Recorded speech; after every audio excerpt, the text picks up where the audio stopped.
संपूर्ण भारतीयांना अभिमान वाटावा आणि त्याचबरोबर कुठेतरी न्याय झालाय अशी भावना मनात यावी अशी बातमी आहे। भारताने पहलगाम हल्ल्याचा बदला घेतलाय। भारताने पाकव्याप्त काश्मीरसह पाकिस्तानातल्या दहशतवाद्यांच्या 9 तळांवरती मध्यरात्री जोरदार आक्रमण केलं। दहशतवाद्यांचे 9 तळ उद्ध्वस्त करून ऑपरेशन सिंदूर ही मोहीम फत्ते केली। भारतीय हवाई दलाने मध्यरात्री 1:30च्या सुमारास अतिरेक्यांच्या 9 ठिकाणांवरती यशस्वी स्ट्राईक केला आणि पहलगाम मधल्या दहशतवादी हल्ल्याचा बदला घेतलाय। भारतीय सेनेच्या या खास मोहिमेला ऑपरेशन सिंदूर असं नाव देण्यात आलं होतं। उल्लेखनीय बाब म्हणजे या मोहिमेमध्ये भारतीय सेनेनं पाकिस्तानी नागरिक किंवा पाकिस्तानी लष्कराच्या कोणत्याही ठिकाणांवरती हल्ला केलेला नाही। भारतीय सेनेनं या मोहिमेमध्ये बहावलपूर, कोटली, मुझफ्फराबाद या 3 शहरांमधल्या केवळ अतिरेक्यांच्या तळांवरतीच अचूक लक्ष साधलंय।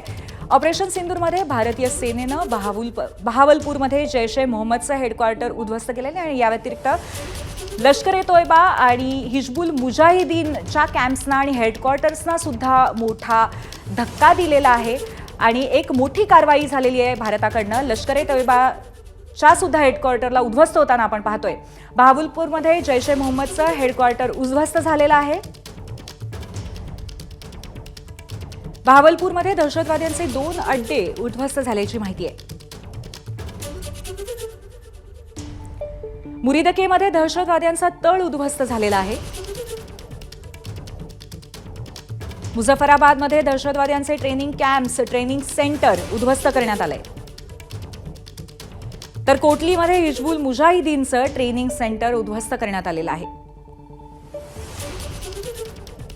ज्या ठिकाणी दहशतवाद रुजवला जातो, पोसला जातो आणि थिंक टँक्स जिथे असतात ती सगळी सेंटर्स उद्ध्वस्त करण्यात आलेली आहेत। दरम्यान ऑपरेशन सिंदूर नेमकं काय होतं याबद्दल अनेक प्रश्न आहेत। भारतीय लष्कराने पाकिस्तानामध्ये कुठे कुठे हल्ले केले त्याच्यावरती आपण एक नजर टाकूया।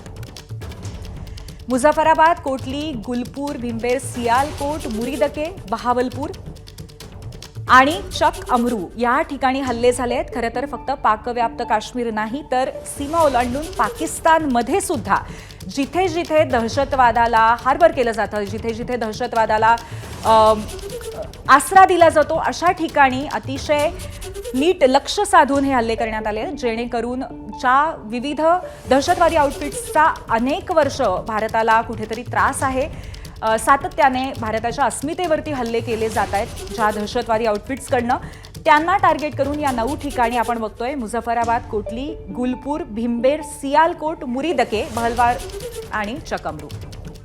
दरम्यान भारताच्या कारवाईनंतर पाकिस्तान घाबरलेला आहे। महत्त्वाची बातमी आहे, महत्त्वाची अपडेट आहे। भारताच्या कारवाईनंतर पाकिस्तान प्रचंड घाबरलेला आहे। भारतानं कारवाई थांबवली तर पाकिस्तान सुद्धा पाऊल उचलणार नाही। ऑपरेशन सिंदूर नंतर पाकिस्तानच्या संरक्षण मंत्र्यांची अशी प्रतिक्रिया आलेली आहे।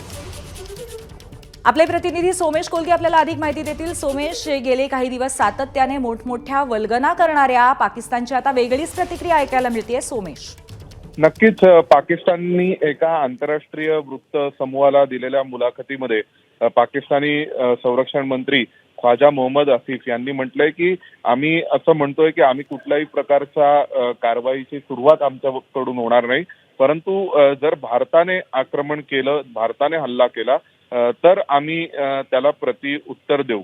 म्हणजे आता पर्यंत पाकिस्तानवरती जो दबाव बनवण्यात आला होता आंतरराष्ट्रीय स्तरावरून तो कुठेतरी यशस्वी होताना दिसतोय। पाकिस्तान आता स्वतःहून म्हणतंय की जर भारताने आमच्यावरती आक्रमण केलं तरच आम्ही त्याला प्रत्युत्तर देऊ। आम्ही स्वतःहून कोणत्याही प्रकारे भारतावरती हल्ला करणार नाही किंवा भारताच्या विरोधात कुठल्याही प्रकारचं एस्केलेशन किंवा कुठलंही आक्रमण करणार नाही। नक्कीच सोमेश, त्यामुळे आता जी एका पद्धतीची रिटॅलिएशनची अपेक्षा होती ते कदाचित आपल्याला बघायला मिळणार नाही आणि साधारणपणे एकंदरीत ही एक चांगलीच बाब असेल। धन्यवाद आपण दिलेल्या माहितीबद्दल, कारण भारताने कुठल्याही पद्धतीने सिव्हिलियन्सना पाकिस्तानच्या टार्गेट करण्याचा प्रयत्न केलेला नव्हता। फक्त दहशतवादी कॅम्प्सवरती, हेडक्वार्टर्सवरती हा हल्ला होता आणि त्या कारवाईनंतर आता पाकिस्तान चक्क घाबरल्याचं स्पष्टपणे समोर येत आहे। एबीपी माझा, उघडा डोळे बघा नीट।